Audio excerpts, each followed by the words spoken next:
Merci beaucoup, Moncton. I have a few things that I want to share with you, a couple of personal things, and then introduce some friends of mine here, and then get into telling you a little bit about myself and about the business opportunity that I see here and what we've done. But to begin, I'll share with you just a little story about myself.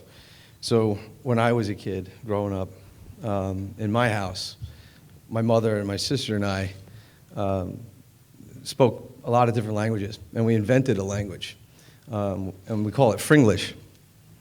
So I studied French in middle school, and I spent a little time in the south of France when I was a teenager, and I took one semester of French in university.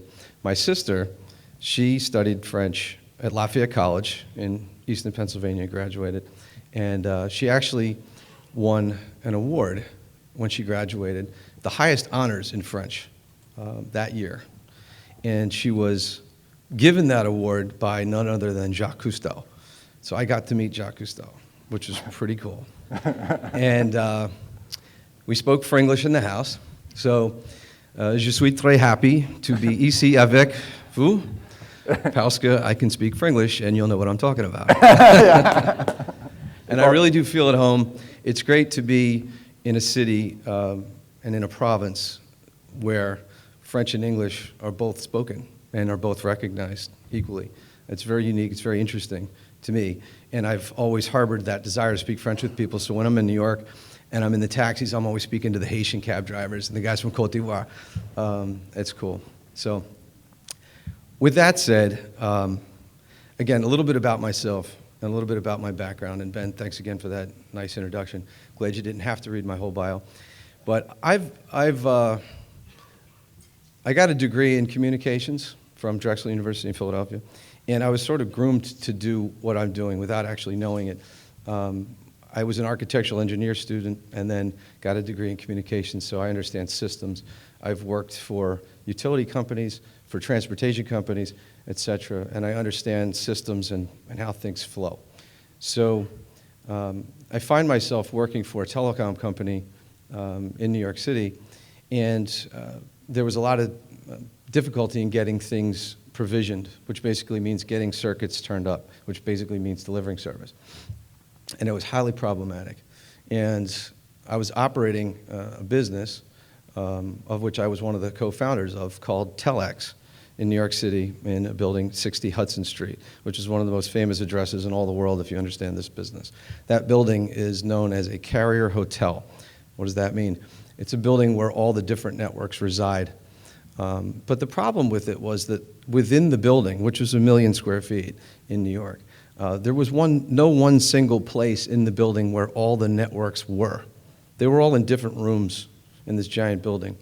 And we all needed to use local exchange carriers, like a bell, to connect to each other between 2 different rooms on 2 floors in one building. And sometimes it would take a year to turn up a single circuit. So that had a significant detrimental impact on our ability to grow our business. So I had this crazy idea to get the other networks that I was trading capacity with. At the time it was voice services, international voice services. I had this crazy idea to get those networks to build into my room.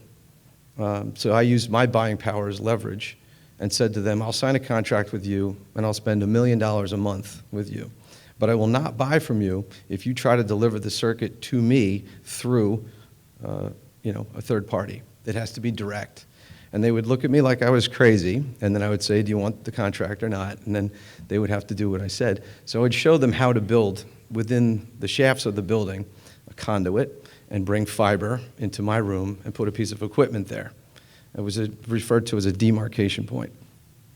And I started to amass these demarcation points so that I could directly connect to all these different networks. And these were large networks. At the time, there was a network called Quest, which is now known as CenturyLink, and so on. And then something dawned on me. I was operating as a carrier at the time, and I had a problem of getting connected to all these other networks. And I realized all of a sudden that that was not a problem that was unique to me. It was a problem that they all had. So then I thought about it and said, well, everyone's here in this building, but they're not all in the same place. So why don't I change my business model to become the place where all the networks come to connect? And it was essentially a real estate business. I no longer wanted to be a carrier myself. So we sold the carrier business, and we just focused on the real estate, solving physical layer interconnection problems between disparate networks that all resided in the same building. These networks were from all over the world. So I had this sort of epiphany in 1999. In the year 2000, we reincorporated as Telex Group, Inc., which was a real estate holding company. And we divested ourselves of the carrier business, and we became carrier neutral. We were no longer a service provider ourselves. We were just in the real estate business. So I created a set of everything, set of rules, set of guidelines, products, pricing, contracts, order forms, everything, from whole cloth, from nothing. And it was at that business during that time that I met my good friend Yuri Litvinenko, who's sitting right there. And Yuri and I worked together in those days at Telex. And I started to understand things about how networks work and the value of certain networks and where they are in the pecking order of things around the world. So there's a few different kinds of networks, but I'll just keep it really simple. Probably the single most important networks in the world are submarine cable systems. And that basically means a fiber optic cable that's laid on the ocean floor that connects continents. They're important because they're very few in number globally, but they connect the continents and all the states and all the provinces and all the people and all the machines and all the devices within them. Those submarine cable systems are the basis of commerce and essentially the basis of civilization. Everything that we do, communications-wise, which is transactions, all flow over these systems. So I set about at Telex to get all of the transatlantic, North transatlantic systems that connect to Europe to become my tenants, primary tenants. And I did that. By 2003, I had all 7 transatlantic systems in my facility with a primary physical presence, which meant that everything else in the United States, Canada, and South America that wanted to connect to those transatlantic systems had to come through me. So I was essentially the landlord or the toll keeper, the gatekeeper of access. Of course, I did all this on a very neutral, friendly basis. And then from that, built a business that we scaled. And ultimately, I bought a carrier hotel in Atlanta, Georgia, 56 Marietta Street. We did as a team there at Telex. And that building is very important because that building holds Asia, Europe, and South America together through the United States from a fiber network perspective. If you look at the long-haul fiber routes, it all flows through there. Very valuable piece of property. And then we exited the business to a private equity firm. I stayed with the firm for about 18 months. We acquired another 12 locations across the United States and took my model, my standardized interconnection model, which is referred to as a meet me room, or the room within the building where all the networks go to connect. It was quite successful. And then I left in March of 2008. And in June of 2008, I formed Allied Fiber, which is my current business. So I was one of the founders, chief strategy officer and a director of Telex. We sold that. Actually, we sold it twice. And then I founded Allied Fiber. Allied Fiber is also in the infrastructure business. It is a real estate business. And we are building a dark fiber and integrated neutral co-location superstructure around the United States to link the submarine cable landing regions to build a thoroughfare to allow all of the network operators coming from Asia, Europe, and South America to get around the US. There is no such system presently. There are carriers that own fiber, but there is no neutral operator of fiber that provisions individual fibers to all network operators. That's what we are. So all of my customers and all of my friends from those days at Telex have asked me over the years, or said to me sort of indirectly, that they're having a problem. They can't get access to fiber in the US. And they need it, because today everything's growing. I probably don't need to explain what video and mobile and all that stuff, YouTube and whatever. I think everybody gets that now. The issue is that the network operators that exist today, folks like Google and Apple and Microsoft, they didn't exist 10 years ago. They all want their own fiber, and there isn't any. And if they can get their own fiber, it's going to help grow the economy. So I look at improving network infrastructure as real estate, and that drives economic development. So there's a connection here. It's just a little bit of a background about myself. Now, why am I here? Okay, the story gets back to Yuri. And I have a great debt of gratitude and thanks for a lot of people here, but two people, Ben Shampoo and Bernadette Fernandez. You guys helped me help my friend Yuri. And we needed to find a way to get Yuri and his whole family over here from the Ukraine. It's a long story, I'll keep it short. I figured out what economic development meant in terms of getting sponsorship for visas. And that was not to acquire an existing business, but to create a new one. So when another friend, Jean-Philippe Lento in the Canadian consulate in New York, informed me of this secret, I was telling Yuri about it. And Yuri said to me, well, okay, we have to create a business in Canada. He said, well, if you were going to create a company in Canada, a business in Canada, what would it be?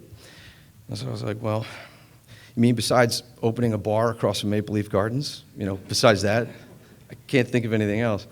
I said, well, I would start a neutral colo business, neutral interconnection business. He said, well, where would you start that? Where would you put one? I said, well, I'd put it on a submarine cable backhaul. And he said, well, are there any submarine cables that land in Canada? And I said, well, yeah, as a matter of fact, Hibernia lands in Halifax. And I know Hibernia really well because they've been a tenant of mine in New York for years.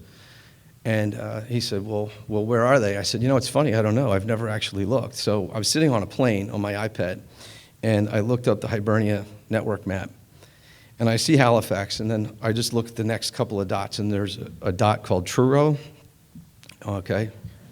And that was in Nova Scotia, so I was like, well, that's an island. That's not a good idea. And then the next dot was Moncton. And I called it Moncton. I was like, I don't know, some place called Moncton. There's a regen. And a regen means that that's where they amplify the light signal, leaving the landing station in Halifax on its way to Montreal. And I said, well, I'd probably put it in Moncton. And he was like, do you know anybody there? I said, well, I just learned about the place 3 seconds ago. I don't know anybody there. I was like, hold on a second, Yuri. He's very like, you know, well, what? Come on, what are you doing? So I looked it up, and I did a search. And lo and behold, Moncton was voted as one of the top 7 intelligent communities in the year 2009 as part of the Intelligent Community Forum. All full credit goes to Ben for doing that as well. And I know the founder, one of the co-founders of the Intelligent Community Forum, Lou Zaccarella. He works with another guy, Stephen Tom, who was the CEO of the Pacific Telecommunications Council. And I was the vice chairman of the advisory board for 4 years. Long story short, I was like, Yuri, amazingly, I bet I do know somebody in Moncton. So I shot Lou an email and said, Lou, who do you know in Moncton? And he responded, and he said, why do you want to know anything about Moncton? I was like, just tell me, who do you know?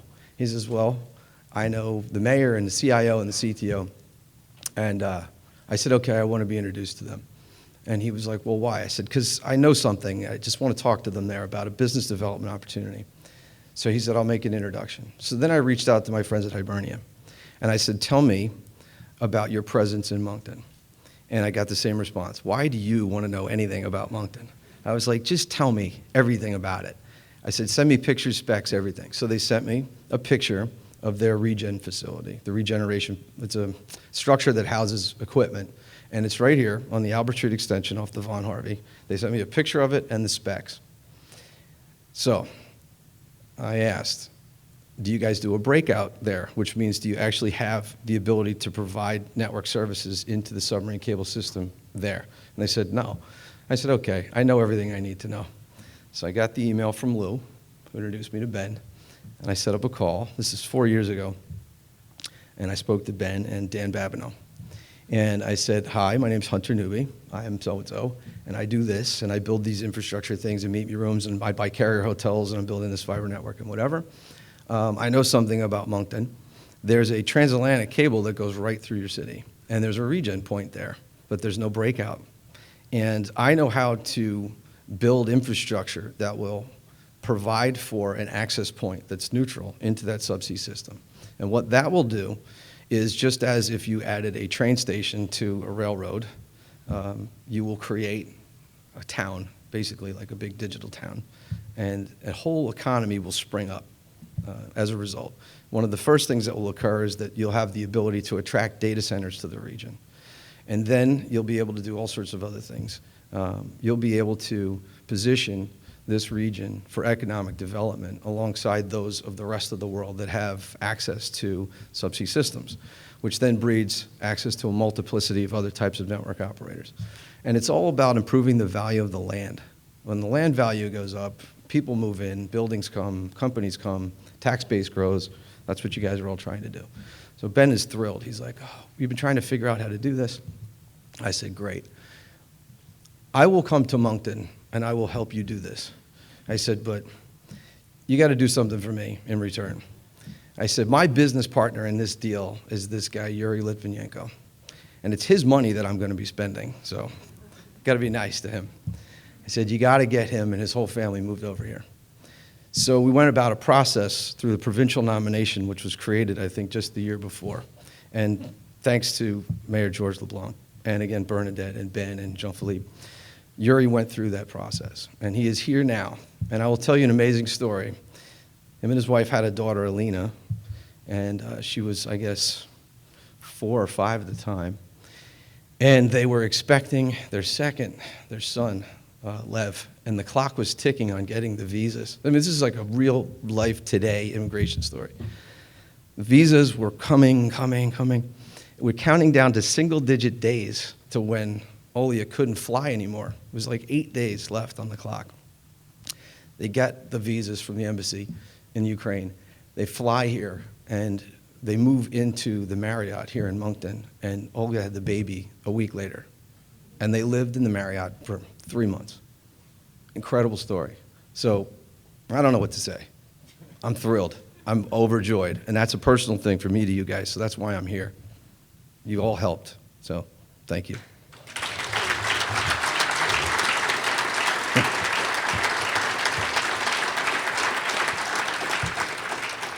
And I'd also like to say that we founded this business, Yuri and I did here, Fiber Center. We're also joined by Bruce Kennedy, Fiber Center is with us as well.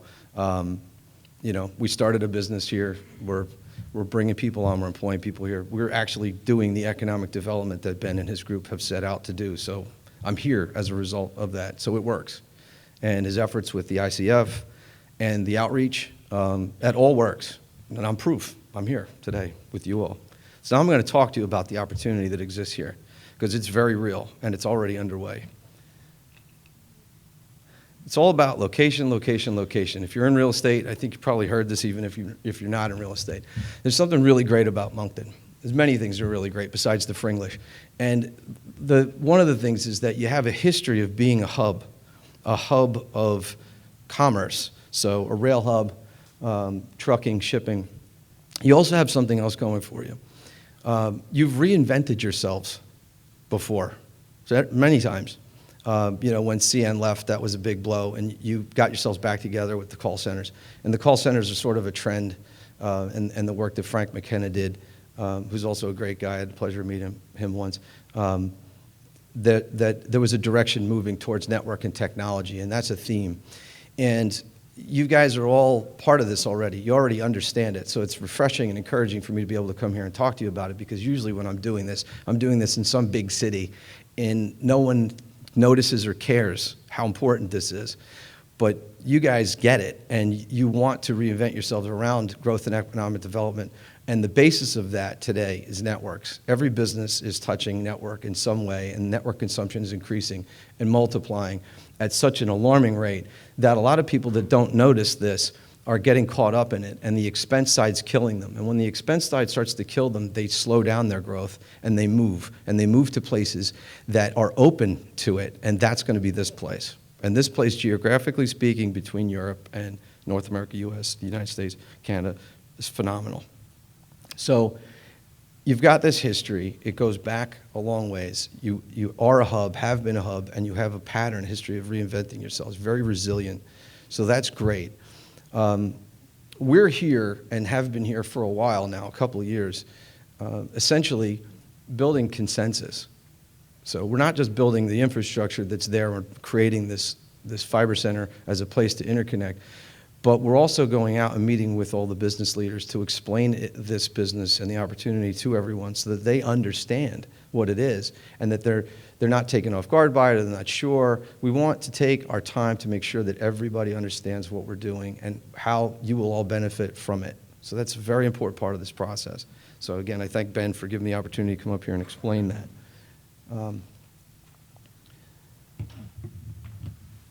If you see this slide here, basically, and I could drill down onto this, but it's relative to connectivity, and this touches back on what I was saying about the submarine cable systems. This map highlights, at a very high level, but still relevant, the sort of neural structure of the world, the dots and the cables that link the continents. That's subsea capacity. So once again, you have the Hibernia transatlantic system that lands in Halifax, Nova Scotia. It backhauls right through here, and it regenerates here. And we've spent a great deal of time with Hibernia talking about how we're going to break them out of the facility and have them have a physical presence. That's going to give this region direct access to that picture right there. That's very significant. You are very fortunate to have what you have here. Most places in the world don't. The basis of that, then, is that if you can tap into it and use it, you will lower your operating costs and you will increase your reach globally. And again, the underpinning of the ability to drive economic development is tied to network access today, very much so. This is the actual Hibernia Atlantic map for the U.S. You see the transatlantic cables, and you can actually see Moncton there. This is the map that I looked at that day, and I actually drilled down on that particular area of the world to highlight it, to look at Truro and some of the others, Edmonton. When I close my eyes, this is what I see. This is how I see communications and commerce flowing. And you can see, too, that relative to some of the maps that Ben had, the region of the world that we're in, Atlantic Canada, is very unserved presently because you've only got really a couple operators here, which is historical and traditional. You have a telephone company and the cable company. But you also have a lot of other things here that you might not be aware of. There are other independent fiber networks here in Moncton. There's IAI, there's F6, the city itself has fiber. And something really interesting took place a couple of years ago. The United States government created a federally funded stimulus project for network infrastructure, and they funded a network in Maine called the Maine Fiber Company. And the Maine Fiber Company has built a dark fiber route, which means a fiber cable with fibers that are not lit, and they are meant to be provisioned for individual network operators, like what Allied Fiber does. That fiber cable goes from St. Stephen, Calais, all the way to Boston. And it crosses into New Brunswick, working with their partner F6, and it ends right here in Moncton. There's a dark fiber cable that goes from Moncton to Boston. That means that this is a three-way junction. That is very important because that means that this region has the opportunity to build diversity and redundancy in the links. That means that when I talk to my friends in Europe about all the traffic they're bringing over on the Hibernia cable, now they can do a breakout in Moncton and go straight to Boston. It also means that everybody that's down in the New York, Boston area can access the transatlantic system, Hibernia's North Cable, without having to go to Toronto and Montreal first. Very important. Moncton is the other side of that. So it's sort of the A and the Z. It's Moncton and it's Boston. This is something that I know, and I work very closely with the guys at Maine Fiber. Obviously, it's something that they know. It's not something that a whole lot of other people know.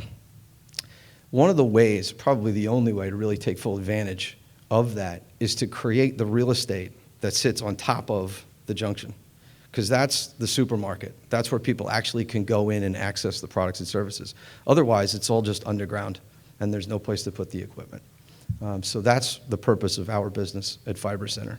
And again, tapping into the regional economic development and leveraging the value of what the United States government funded in Maine, which provides a direct path from Moncton to Boston. So that, I don't know if anybody even knew that here. Some people did, but that's a tremendous asset that you all have here for growth. So this is what that looks like. You see in Moncton, we have our little flag there. We actually have an official logo, but for the purposes of this presentation, I just wanted to show you what the backhaul looked like from Halifax through Moncton, and then you see the line that routes down. That's the main fiber cable. Again, I look for things like this on planet Earth. It's kind of hard to find, and when you do, it's really unique. And there's a tremendous opportunity for business development here. I find it fortunate for us that we actually could put all this together, and all of these things, planets were aligned, and that we find ourselves here in a city and a community that's so supportive and receptive to growth and change. It's very unusual. So kudos to all of you for that. So from Fiber Center and through the junction of Hibernia Atlantic and the main fiber company and the other regional fiber operators that we have here, you'll be able to attract business to the region from a development perspective. So as I was saying to Ben earlier today, now when you go out to these conferences and you talk about attracting business and economic development, you don't just talk about tax incentives and other benefits in the labor and the education force and what have you. You start with network access and the cost per bit, and the fact that businesses will be able to come here and access dozens, hundreds of different networks at the lowest possible cost. That is what you lead with, because that's really what's going to drive where the businesses go. Because if they can't get access to low-cost network, they just don't go there. And case in point with, again, very obvious, but what's happening in the United States and other places in the world, data center development by some of the largest operators of non-networks like a Microsoft or a Google or a Facebook or an Apple or whatever, to them it's all about where's the fiber. And then based on that map, then they start to make the determination of where they're going to go buy land and do development. If there isn't any fiber there, they just avoid it entirely. So you'll be able to present the region in that way, but then also all of these other areas and all these other towns will come to Moncton to get onto the network infrastructure of the world. And I think that if you look at it in both directions, how do you attract others to come here, but also in the local community? Again, have a lot of upside for what you have before you here today. So I try to keep this brief. There was a whole lot I could get into. I want to say thank you, merci beaucoup, encore. And I think we were also going to allow for some questions if you felt that was appropriate.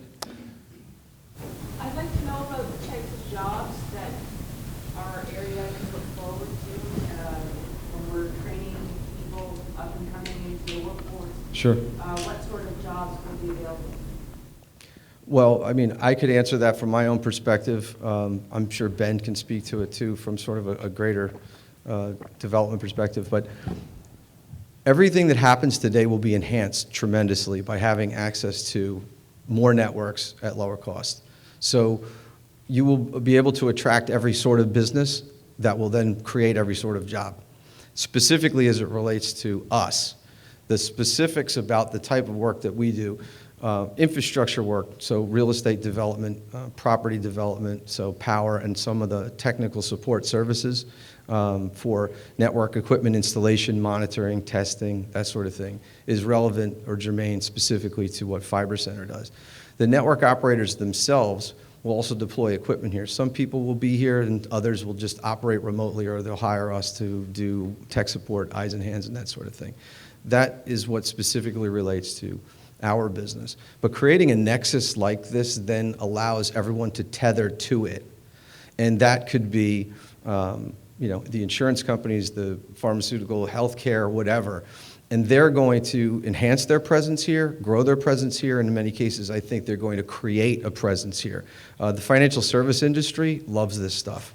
You're going to be at a point of very optimal latency, which is the speed that it takes to do transactions from North America to Europe and vice versa.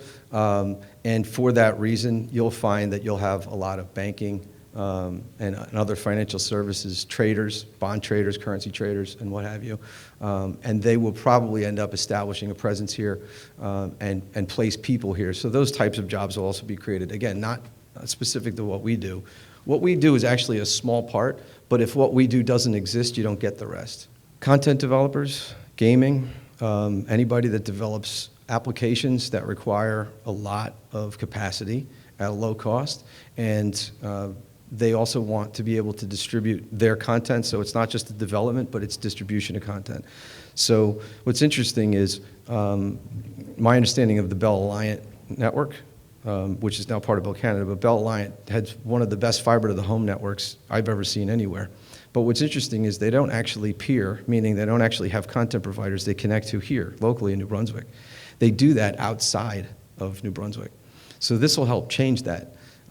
They're actually picking up content like whatever, Google or Facebook in Ashburn, Virginia, and they bring it back to here. So we'll be able to bring those types of companies here so that they can keep their content local to serve it to the local people. The reason why I thought that was odd was because fiber to the home provides higher speeds. Because it's higher speeds, it's more capacity. But for whatever reason, they just never established an interconnection point here. And by the way, I have to also mention this. There's a good analogy for me to give for you to what's going to happen. It's already happened. I've been doing this for a long time, so the things that I've done in other cities, that's what's going to happen here. So I like to say that the past, the present, and the future are all happening simultaneously. It's all where you are at that moment in time and where you're looking. In Toronto, you have 151 Front Street West. It's the single most important building in all of Canada. It houses every network and every single thing that you do, every email, phone call, transaction, foreign currency trade, everything is flowing through that building. So I know the guys that own it. I've known the last 3 owners, and I work with them, and they're part of an alliance that I created and what have you. The city of Toronto doesn't even realize the value that it derives from having that there. And it's all the other business that occurs around it. Everything else that's there that's connecting back through that building. Essentially what we're talking about with Fiber Center is the same thing. It's just that we're starting at Greenfield. You never really get an opportunity to see something like this happen from a dead start. 151 Front Street West is a vestige of the old telegraph network. It was actually the first place a transatlantic telegram was ever sent from the city of Toronto. So things are where they are because that's where they were. We're going to create that environment here. And then what will happen around it is basically everything else that's happening around 151 Front today. And if you've never heard of the building, it's owned by Allied Properties REIT, no affiliation with Allied Fiber. You could go onto the web, you could go onto the website, you can read about it, learn about it. That's a glimpse into the future of what this will become. Does that make sense? Thank you. Thanks. Question? Do you have a specific time frame that you're looking to really develop the system? Yes. It's been ongoing for some time. Like I said before, we're here doing diligence, and we're also doing consensus building. And Ben has been great in helping us introduce us to business leaders here and helping explain what the benefits of this type of facility are. We have looked at buying land from CN. We looked at buying land at Emerson Park and building our own building. And now we're actually looking at acquiring a property, which I just went and looked at today. And it looks promising. If that all happens and occurs as it's in process, we'll be able to accept customer orders in October because the building's ready and we wouldn't have to create it. It's not exactly the best scenario, but it's great for us to get started. So it's relatively soon if we can close on this property. When looking at the map earlier, I was trying to figure out why not Halifax? It's a great question. I hope there's nobody from Nova Scotia here. Nova Scotia is an island. Now, I live on an island. I live on Long Island, so not knocking it, but, and there's a lot of transatlantic cables on Long Island, by the way. There's more on Long Island than there are in New Jersey. But if you're going to create a facility like this, the significance of the terrestrial-based three-way junction cannot be understated, and Halifax can't have that. So the Hibernia transatlantic system actually lands in Halifax and then goes overland through here. And then there's another wet piece that goes down to Lynn, Massachusetts, and backhauls into 1 Summer Street in Boston. The fact that Hibernia controls both of those legs and there's only one way out means that a carrier controls the capacity and it's lit. So I don't want to get into too much of the detail of that, but The main fiber cable, the dark fiber cable that can be leased, the fibers themselves can be leased or purchased on a long-term basis. It shifts power and control to the network operator, whereas that's not possible to do out of Halifax. And I know Hibernia has a landing station there, and it's 20,000 feet, and it's built out, and it's great, and it's whatever, but it's Halifax. Nobody wants to go all the way to Halifax. Now, there's some applications that probably would, some financial trading applications or whatever, but it's a little bit more niche than Moncton. Moncton, to me, is central to this area. It will serve as, from a network interconnection standpoint, the capital of Atlantic Canada. It'll pull PEI, Newfoundland, Nova Scotia itself, probably even Quebec, and probably parts of Maine and the New England states. Very significant, and that's because it's land-based and there's multiple ways out. So there's control, there's some protection, redundancy, and whatnot. So that's why not Halifax. I look at Halifax just as the hop-off point before you hit the water, and then the other side is Dublin and then London. That's kind of the way I look at it. Does that make sense? Yeah. Halifax is great and all, don't get me wrong, but it's not Moncton. Yeah. Hallelujah to that. Amen to that. Any other Anybody questions? else? I'll be around all night and, happy to answer questions. And again, I thank you all very much. Thank you. Thank you so much.